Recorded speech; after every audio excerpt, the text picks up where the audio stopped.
गिबियावनो साफ्रोमबो आंनि भिडिअ नायगिरि साबस्क्राइबारफोरखौ आं हामबाय होनदों आरो बरायना लादों आरो जायफ्रा गोदान नोंथांमोनखौ आं बरायना लादों रिकुवेस्ट खालामदोंमोन दा नैबे बिथां फंबायखौ आङो नोंथांमोननि सिगाङाव आं लाबोनो हाबाय गोबां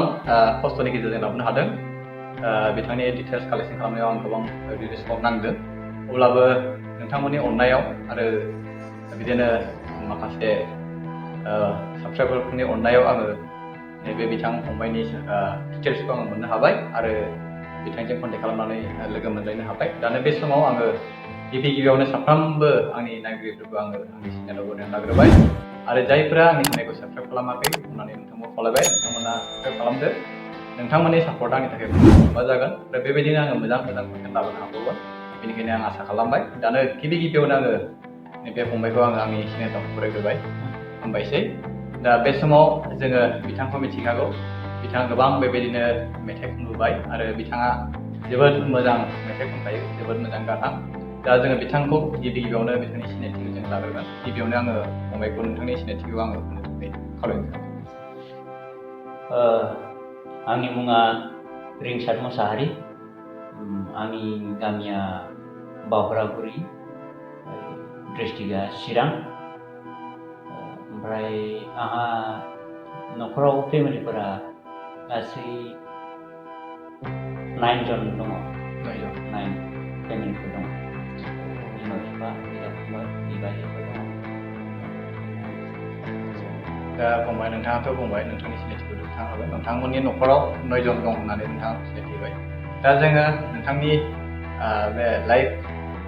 जार्निनि बिसय जोङो मिथिना लादोंदि दा नोंथाङा बे गस्पेल लाइनावहाय मा समनिफ्राय नोंथाङा जागायजेनो गस्पेलाव आंथ'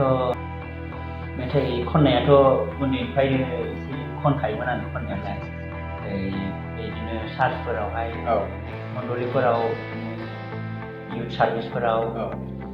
हेफाजाब होयोमोन आरो बे समनिफ्रायनो ओमफ्राय बिदिनो खनबोदों ओमफ्राय माखासे सिगांथार समाव आङो खननायाव गैयामोन माखासे मोसानायफोराव आं मोसायोमोन बे सिगांहाय उन्दै समाव आरो बारा मानसिफ्रा नोंथांखौ मोसाग्रा नुखायो माने आं बै समाव बांद्राय उन्दैमोन नालाय ओमफ्राय साननायफोर गैयामोन ओमफ्राय बै समाव मोसायोमोन आरो ओमफ्राय बिनि उनावहाय आङो बिदिनो गुबुनफोरनि खननायफोरखौ नुयोमोन मोजां सिंगारफोरनि खननायफोरखौ नुयो ओमफ्राय नुनानै आंबो सिंगार जानो हागोन इन्सपायार जाबाय आरो जादों आरो ओमफ्राय बिनि उनाव आङो मेथाइ खननो सोलोंदों आरोखि सोलोंजेननानै बिदिनो इउथ सार्भिसफोराव खननानै मोसानायखौ आङो गारदों आरोखि ओमफ्राय गारनानै मेथाइ खननायाव दा आवगायबोगासिनो आरोखि होमबा नोंथाङा फंबाया नैबे मेथाइ खननायावहाय आवगायबाय दा बे आवगायनायनि सिगां नोंथाङा माबाफोर बेबायदि मेथाइ खननायनि माखासे भकेलफोर माबा मोनसे क्लासफोर लादोंमोन कर्सफोर लादोंमोन क्लासआथ' आङो माबा लादोंमोन मा होनोमोनलाय क्लास 9निफ्राय आङो लादों आरो ओमफ्राय ओरैबायदि जादों आरो बेवहाय माखासे माबाफोर दङ आङो क्लासखौ जोंनि माबायाव नागिरदोंमोन बेंटल एरियायावहाय ओमफ्राय आङो बै समावहाय आङो बारा फिल्डआव ओंखारथ'वाखैमोन नालाय ओमफ्राय बांद्राय मिथियामोन आरो ओमफ्राय आङो डाइरेक्ट बङाइगावआव कन्टेक्ट लादों बे बङाइगाव नामा जिखुनु जाया बङाइगाव बै माबायावबो लादों मा होनोमोनलाय बै बेंटल गेटआव बेंटल गेट सापागुरि बेंटल गेटआव बेवहाय लादों आङो ओमफ्राय लाबाय लायै लानानै बेवहाय उनावहाय बोसोरसे जाहां जाबायमोन ओमफ्राय बेवहाय माखासे प्रब्लेम जादों स्टुडेन्टफ्रानो फैयाखैमोन आरो ओमफ्राय आङो लानायखौ गारनो सानाखैमोन नाथाय बे स्टुडेन्ट फैयैनि थाखायहाय बे कलेजआ बे स्कुलाहाय भकेल स्कुला बन्द' जादों ओमफ्राय बेवहायबो आंनि कर्सआवहाय माबा जादों मा होनोमोनलाय फ्लप जाहैदों आरो कमप्लिट जायाखै ओमफ्राय आरो बिनि उनाव आङो बे बङाइगावआवबो लादोंमोन बङाइगावआ बे सापागुरि मा होनो रलिं मिलाव बेवहाय लादोंमोन आङो ओमफ्राय बेवहायबो सोलोंनानै 2-3 मान्थ सोलोंदों आङो ओमफ्राय बिराद कस्टलिमोन आरो बेवहाय बिल्डिं गोजौआवहाय ओरैबायदि एसि ओमफ्राय बेवहायबो माखासे स्टुडेन्टफोर दंमोन, गोबाङानो दंमोन। ओमफ्राय माखासे मान्थफोरनि उनावहाय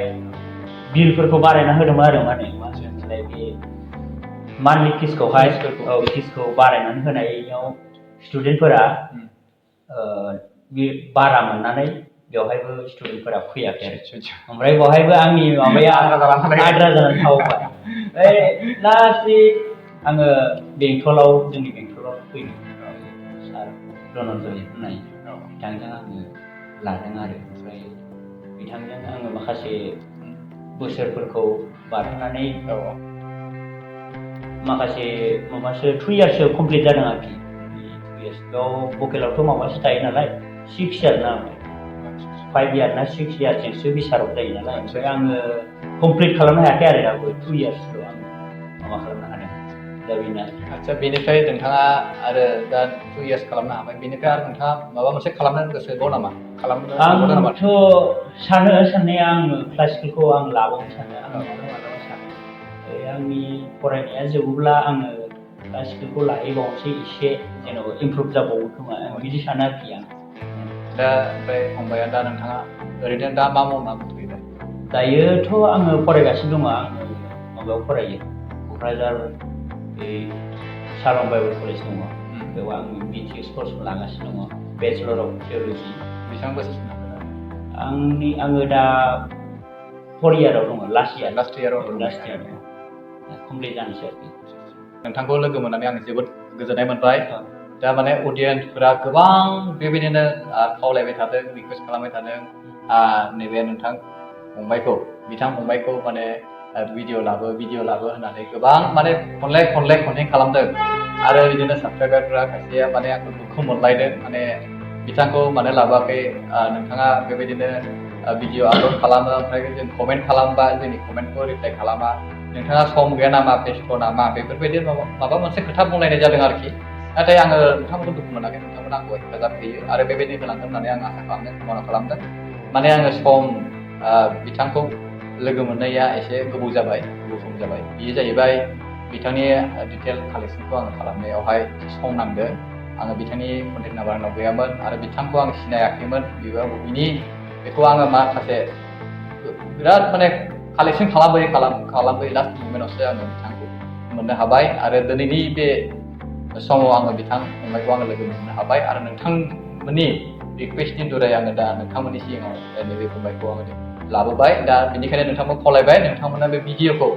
गोबां खस्थ'नि गेजेरजों लाबोबाय, बेनिखायनो नोंथांमोना बे भिडिअखौ स्किप खालामालासिनो बा आद्राल' नायालासिनो कमप्लिट नायगोन होननानै आसा खालामबाय। आरो नोंथांमोना मोजां मोनदोंब्ला बे भिडिअखौ लाइक होनो दाबावसै आरो कमेन्टखौ हो आरो नोंथांमोना मोजां मोनदोंब्ला नोंथांमोननि ससियेल मिडिया ग्रुपफ्रावहाय बेखौ शेयार खालामनो दाबावसै आरो फंबायनि बिदिनो गस्पेल लाइफआवहाय बिथाङा आवगायलांनो हानायफोरबायदि नोंथांमोना सापर्ट खालामदो आरो बिथांखौ शेयार खालामना होदो। नैबे चेनेलखौ शेयार खालामनाय लोगो लोगो बिथांनिबो मोनसे सिनायथिया एरलांगोन, बेनिखायनो खावलायनाय थाबाय। दा बे समाव फंबाय नोंथाङाथ' बेबायदि गस्पेल लाइनावहाय मिउजिकआवहाय नोंथाङा फैनायाथ' गोबाव समनिफ्रायनो नोंथाङा फैबाय। दायो नोंथाङा बै समावहाय जेब्लानाखि नोंथाङा मेथाइ खनजेनदोंमोन, रेकर्डिं खालामदोंमोन, दा बे मेथाइखौ नोंथाङा मा मेथाइखौ रेकर्ड खालामनाय जादों? आंनि गिबिसिन रेकर्डिं खालामनाया जाबाय, बेखौ आं सिगाङाव रेकर्डिं खालामाखैमोन। आं सानदोंमोन आरो रेकर्डिं खालामगोन होननानै, ओमफ्राय बिनि सिगां मोनसे प्रग्रामावहाय आंखौ इनभाइट खालामदोंमोन। ओमफ्राय जोंनि गिबिसिन प्रग्राम, ओमफ्राय बेवहाय आं बे मेथाइखौ खनदों। बिनि मेथाइनि टाइटेला जाबाय मेगन मोख्रेबसेयाव बिरखोलांगोन गोथारफ्रा जिसुजों सोरगोआव होननाय। बे मेथाइआ माने जोबोद भाइरेल जाखादों। बे फंबायनि नैबेखौ आंनि पिक्सारखौ हरबायनानै माने सोंदों, नैबे फंबायानो नामा, बिथांखौनो नांगौ नामा नोंथांनो होननानै आंखौ सोंहरलायदों। जेब्लानाखि आं फंबायनि कन्टेक्टखौ नागिरो आरोखि। दा बे समावहाय फंबाया नैबे मेथाइखौ मा सनाव, मा इयारावहाय रोजाबनाय जादोंमोन? बेखौथ' आङो माबायाव रोजाबदोंमोन, 2023आव रोजाबदोंमोन। लेटेस्टआनो होनजायो ने? आदसा, दा बे फंबाया नोंथाङा बे मेथाइखौ नोंथांनि चेनेलाव हगारनाय जादोंमोन ना गुबुननि चेनेलाव हगारनाय जादोंमोन? बे मेथाइखौ आंनि चेनेलावनो हगारनाय जादों, बाट मिउजिकआ बांद्राय हेभि जायाखिसै आरोखि। ओमफ्राय बे सिगाङावनो भाइरेल जाखानाय मेथाइ नालाय, बियो गुबुन चेनेलाव हगारजादोंमोन आरो बै माबाया लाइभआव हगारनाय जादोंमोन। ओमफ्राय दा नैबे मेथाइखौ नोंथाङानो कम्प'ज खालामदोंमोन नामा? बेखौ कम्प'ज खालामग्राया गुबुनसो बे सासे ब्रादार दङ मिल्टन नार्जारि नामा ओमफ्राय बाखि टिउनफोरखौ एसे चेन्ज खालामनानै माबा आपग्रेड खालामनाय जादों एसे बानायफामनाय जादों दा नैबे मेथाइनिफ्राय फंबाया अडियेन्सफोरनि सोलायनाय आच्छा बे मेथाइनि ना औ मेथाइनिफ्रायनो बे हागोन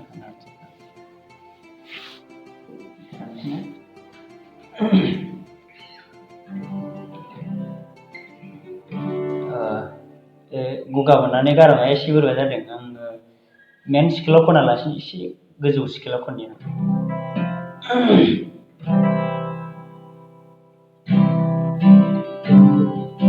मेगन मोख्रेबथिया बिरखोलांगोन गोथार जिसुजों सोरगोआ मेगन मोख्रेबथिया बिरखोलांगोन गोथार जिसुजों सोरगोआ फोथाराव मावनाय सानै मानसिफोरा सासेया लांजागोन सासेया गालांजागोन जाथा हुख्रेमनाय सानै मानसिफोरा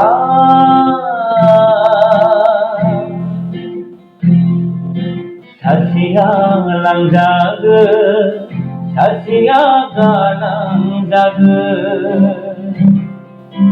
मेगन मोख्रेबथिया जोबोद गोजोननाय थाबाय फंबाय नोंथाङा नोंथांनि गोदै गारांजों नैबे मेथाइखौ खननानै खोनासंनायनिफ्राय जोबोद हामबायनाय थाबाय दा फंबाय नोंथांनि हामबायहोनदों आरो दा नोंथांनिफ्राय जोङो मोननैसो बाथ्रा जों मिथिनो लुबैदों दा फंबाया नोंथाङा नैबे मेथाइखौ खनबाय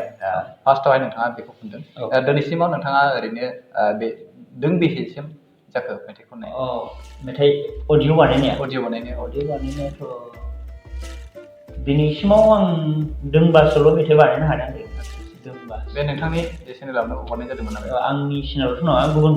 माबायाव चेनेलाव हगारनाय जादोंमोन ओमफ्राय दा लेटेस्टआ बबे मेथाइखौ हगारनाय जादों दायोथ' दावहाथिलि बे संसाराव होननाय मेथाइखौ हगारदों आरोखि लेटेस्टआव दानि गोदान बे नोंथांनि चेनेलाव ना गुबुननि चेनेलाव हगारदों अलरेडि बेयो रिलिज जाखाबाय रिलिज जाबाय बियो आच्छा बेनिफ्रायबो दोंनैसो ओरैनो लाइन खोनासंनो हाबावगोन नामा हागोन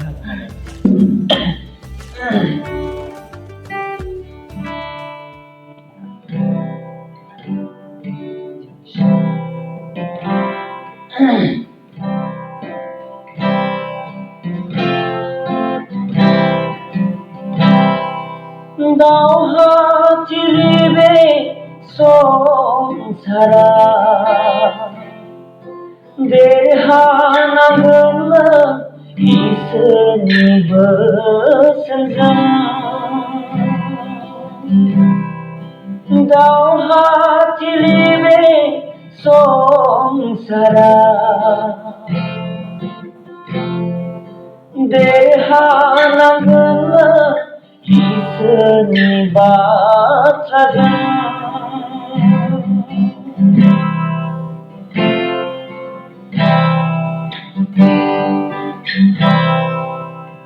नायहरदो नों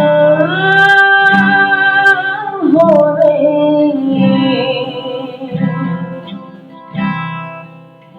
सैताननि होनाय दावहाखौ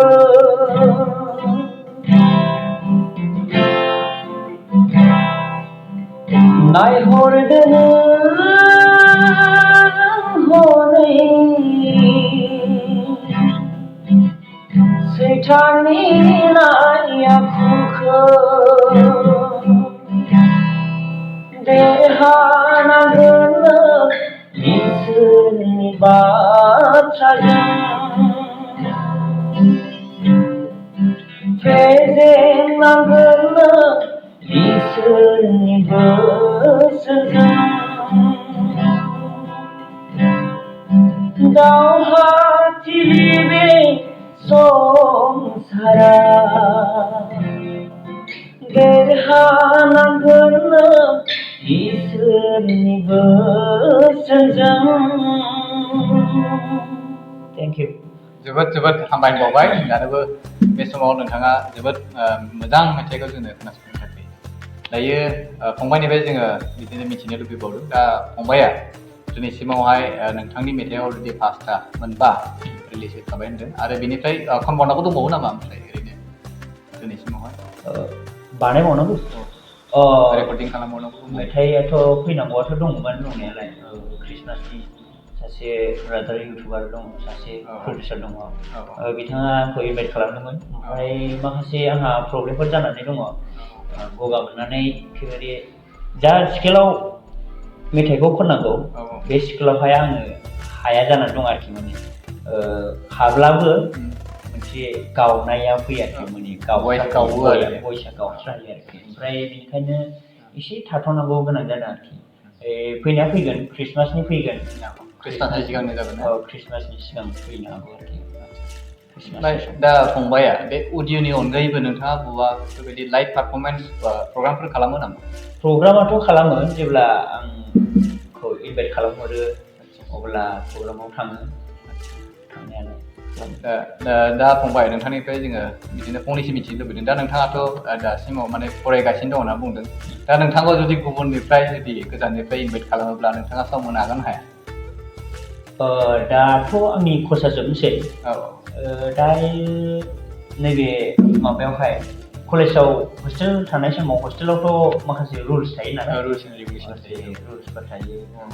बबे टाइमाव हाबनांगौ बबे टाइमाव ओंखारनांगौ बेबायदि रुल्स थायो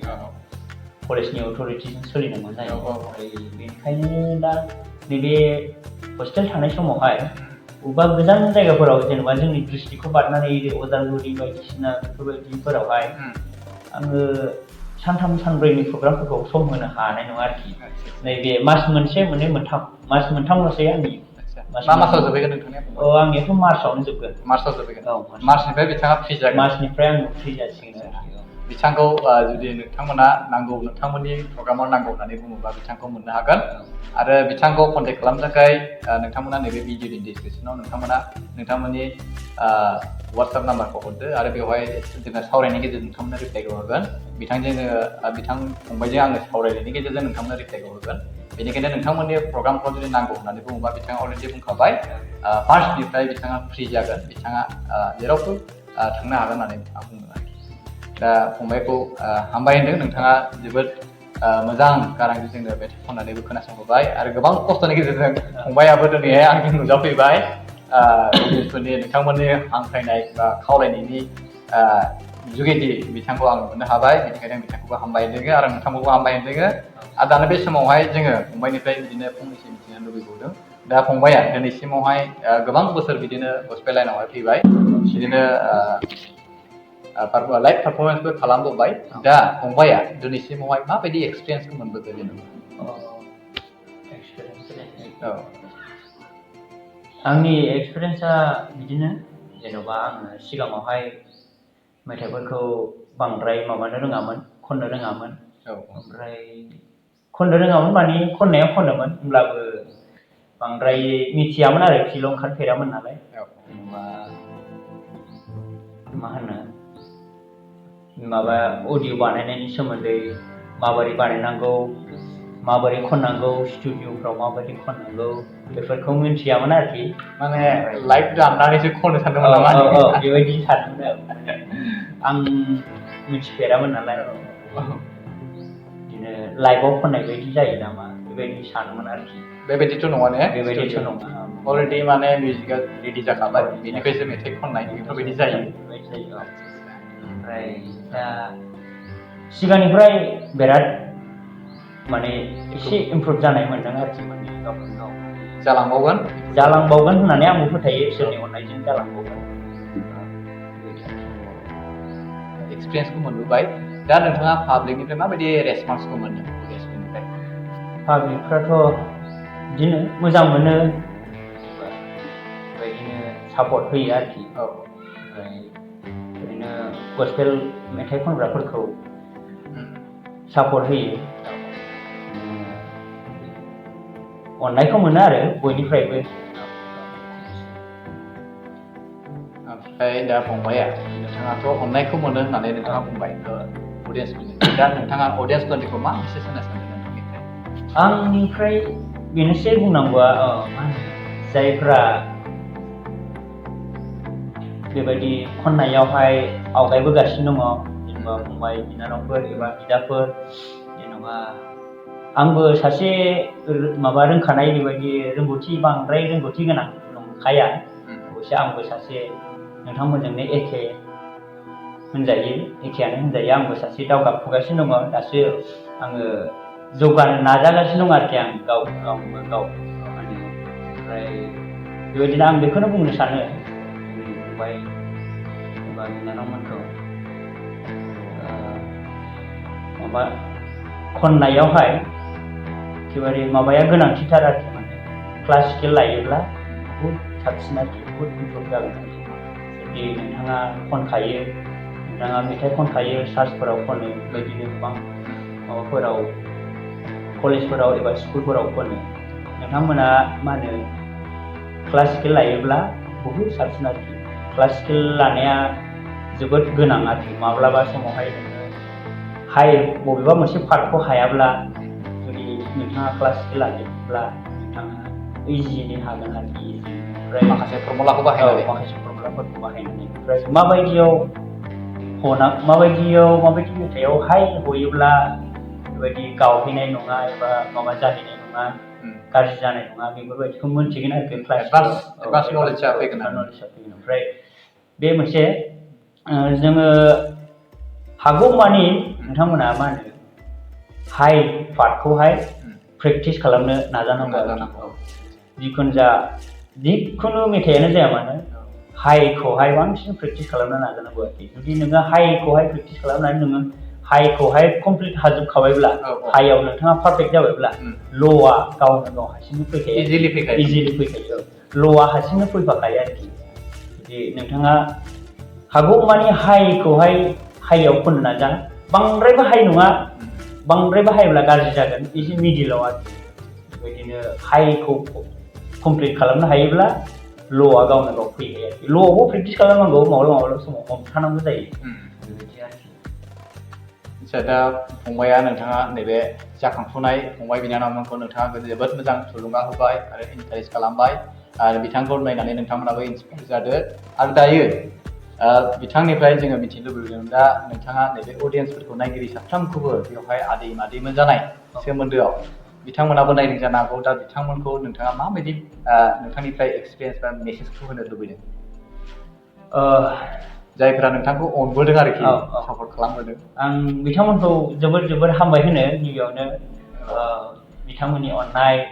बिथांमोननि सापर्टजों जोङो जौगागासिनो दङ आरोखि बिथांमोना जोंखौ जोबोर अनो कमेन्ट होयो